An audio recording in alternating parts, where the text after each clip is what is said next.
Hey, today I would like to show you how I use a hackle, which I feel is one of the most underrated tools for spinners. Had I known about a hackle when I started my spinning journey, I would have bought one right away, even before a drum carder. I find it very versatile for blending as well as for fiber prep, and best of all, it's very affordable. You could even make one if you were so inclined. So for my first example, I'm going to use this raw alpaca fleece that I discussed spinning in another video. This particular batch I have not been putting through the hackle, but it certainly is nice to do. It will help line up the fibers in the same direction and catch those shorter, less desirable pieces between the tines so that they can be discarded. It also helps remove vegetable matter, so it certainly aids in making the spinning process go a lot smoother. So with a hackle, you have 2 rows of teeth that you rake the fiber on. The more passes you give it, the smoother it will be. You can just pull it off in batches and spin from there, or pull it through a diz to make a roving. I'd say this would also count as a top preparation, as all the fibers are aligned in the same direction. Usually I only pull a roving for when I'm blending fibers for spinning. For the raw stuff, I find it just as easy to pull it off in chunks and spin it from there, much like having little mini bats. But I'll show you how I pull the fiber through a diz anyway. I should give the disclaimer that this is how I use a hackle, and I don't claim to know how to use it properly. I'm self-taught, and I like to use my tools how I see fit. There may be a more proper or appropriate way to use a hackle. This is just how I like to use it. So again, I have been spinning this raw alpaca fleece as is. It's not terribly dirty or in need for combing, but it was the most readily available fiber I had for demonstration. I'll certainly enjoy spinning this section as it will be super aligned and clean, so spinning it will be quick and smooth. I'm pulling off the fibers now in chunks, and then we'll give it another pass through the hackle. The pieces left over on the tines is waste product, but I'll set it aside to use later. This fiber is not terribly dirty or with super short pieces, so I can probably blend it in another preparation. I like to get as much mileage out of my fleece as possible, and I'm covered in VM. If there's any doubt, these tines will help get the vegetable matter out of the fleece. Okay, time for another pass. You see how the fibers are getting a little bit staticky. If you've ever combed fleece, you know that you create static with every pass. I find this worse in the winter, which is the time of year that I'm recording this. I don't mind this at all, so I'm just going to use it as is. But if you'd like to keep the static down, you can always add a combing milk. I haven't made one in years, but I'm sure you could find a recipe online. A hackle is so useful. I'll have an example of blending color coming up. I do have combs and brushes that also serve a purpose for raw fleece and fiber, but these days I just use my hackle.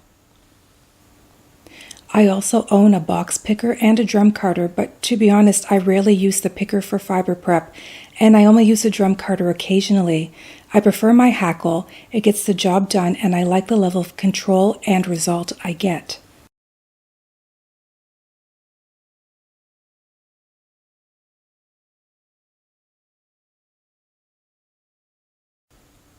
And now I'm pulling off the fiber from the second pass.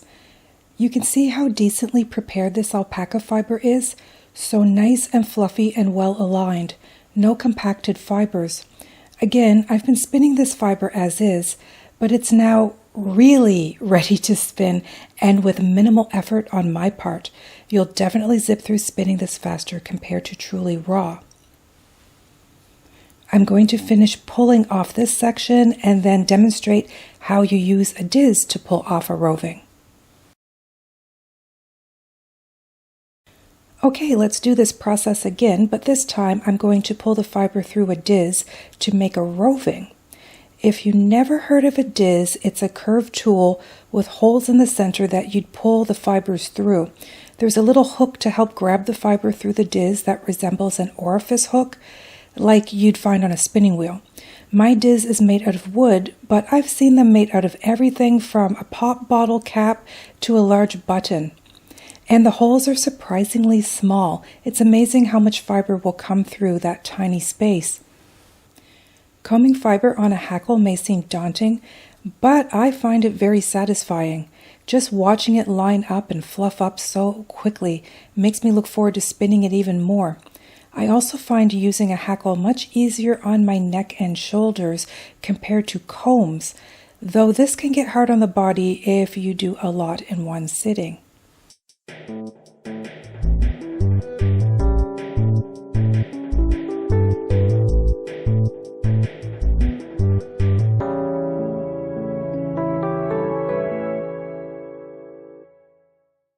So this is the Diz that I'm currently using.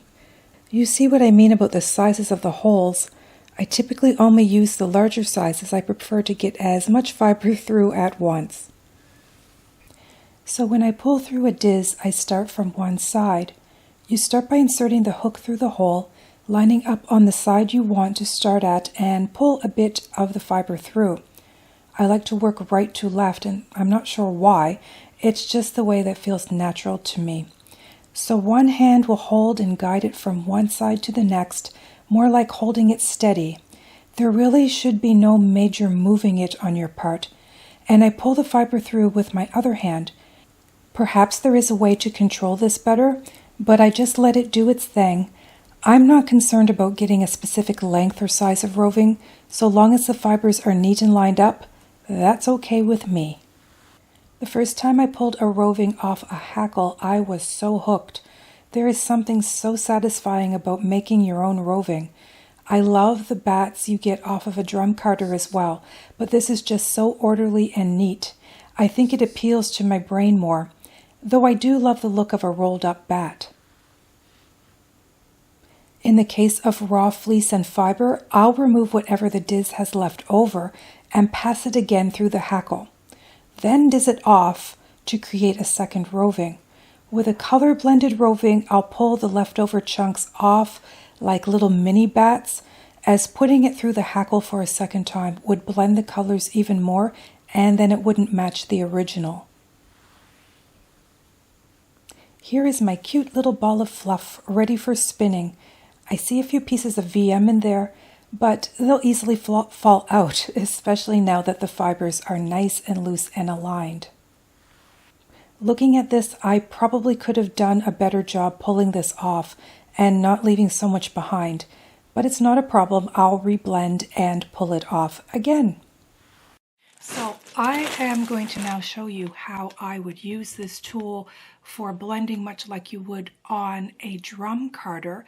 And really, for the amount of times that you rake it over and over again, the more blended that you get. I personally like that sort of chunkier blending that maybe you might see with a roving that you would buy in a store. Nothing is going to be the same as machine blending, obviously, but for in the house, just doing this at home, I quite like the effect, and I like that I can control it and put whatever colors in and have fun with it. So if you ever see online that people are selling bits and pieces of fiber, I remember going to fiber festivals back in the day and like buying the little tiny balls of fiber. You only get about yay much fiber of each just to sort of practice spinning. It's also really great for blending. So if you ever see that and it's a really good price, like grab it and use it for this process. Also to note, I always put this little top over the top of my hackle when I'm not using it. I have cats and they have flat faces and big eyes, and it would be a total disaster. Peanut, the cat you see the most in my videos, he's already had an eye operation because I don't know what he did to his eye back when he was a kitten. Don't want to go through that again. So if you do buy a hackle, make sure you cover it when you're not using it or remove it, particularly if you have pets or kids around. Okay, let's get blending some fiber and having some fun. So I've pulled out a bunch of fibers from my stash as potential candidates to be blended. I have zero plans and have put no thought into this, so I will apologize in advance if the final product kind of falls flat and is like blah. Sometimes on camera I find I'm not as creative as I would normally be, but this will give you an idea of what is possible anyway. Let's start off with this blue merino. All these rovings are either left over from past projects or I added to a dye bath to absorb extra dye from a project. I like to maximize and not waste whenever possible. So if I put a bit too much dye in, I'll do some extra roving, which is perfect for blending. And I think I'll play it safe today for example purposes and choose this lime green to go beside, a nice complementary color. I'm doing 2 colors side by side today. Typically I do 3, but I think we'll save time and just do 2. On top of this, I'm going to put a layer of silk I hand dyed. Oh, actually, it's bamboo. I find they can feel and look quite similar sometimes. Good thing I label everything clearly. I'm going to go all the way across with this and add just a touch, not a full layer.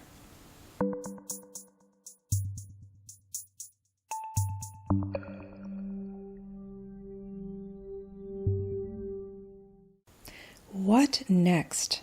Well, how about some Angelina fibers for some sparkle? I'm going to go with silver Angelina today. This stuff is straight up polyester, but they add such a fun sparkle to the finished yarn. A little bit goes a long way. I know some people dislike the look of the Angelina as it tends to stick up out of the yarn a little bit, but I like a bit of sparkle once in a while personally. Back to the blue, and I'm going to continue layering in this manner until the hackle is about 3/4 of the way full. Then we'll pull it off with the Diz. So this is one method for blending that I like to do. When spinning, you'll get a section of one color and then the other back and forth with some overlap in between. Sorry, my camera rotated there for a minute. Another way I like to blend fibers I call sandwiching. So you do one color all the way across and add the other colors and inclusions on top, like stacking a sandwich. You get some pretty funky blending that way. Maybe I'll show that process in another video. Blending dyed roving such as this, especially a commercially prepared top, which this is so much easier than processing raw wool. I'll also use every bit of this. I keep the pieces left behind to blend in a bat on my drum carder.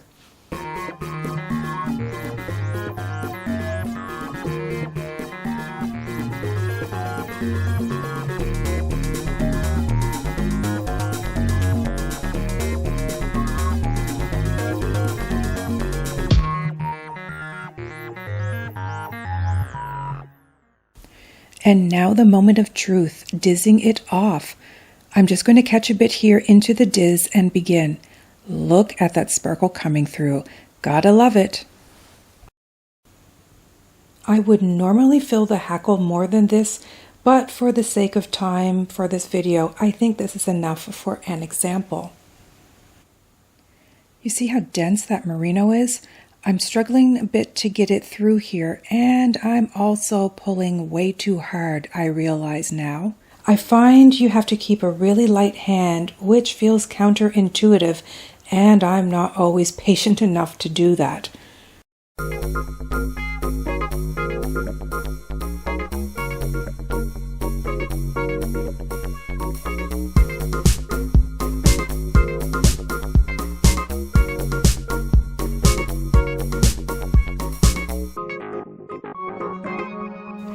So I'm going to pull this off in chunks, much like I did with the alpaca, to make what I refer to as a mini bat. There really is no worry when this happens, as it's all spinnable. It just won't be in a roving. All the fibers are still going to be in the same direction, and the colors are still staying in blocks for the most part. It should match just fine when spun. There we go. So nice and fluffy and inviting. Perfectly acceptable. You could process all your blended fiber this way, much like a bat. If you wanted to skip the dizzing off part, go for it. And here's our waste product. Being top, I certainly don't consider it waste. It will be part of a colorful, chunky bat I'll make on my drum carder later. Okay, so I am pulling through the Diz some more. of this combination so that I have enough fiber to spin. I'm going to do a separate spinning video on this fiber. I just wanted to show you that this is probably the acceptable amount that you should have left over on your hackle when you pull.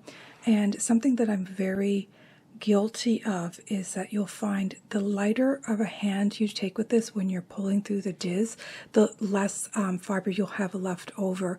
So I am guilty of just always being in a hurry and pull, pull, pull. Not only does it hurt the joints and the muscles, you also will find you'll have a lot of leftover fiber here, which is still usable. I'm actually going to take what's here and run it through my drum carder to make a different type of bat, which I'm hoping to show also in another video.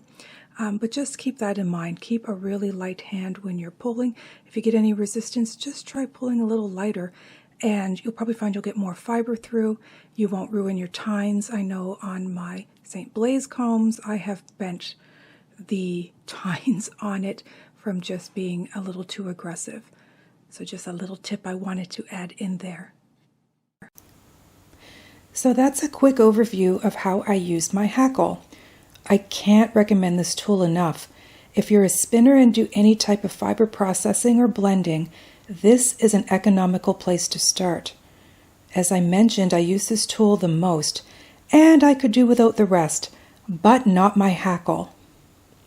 I hope this video was helpful for you if you were contemplating buying a hackle, and if you've never heard of one, well, now you know.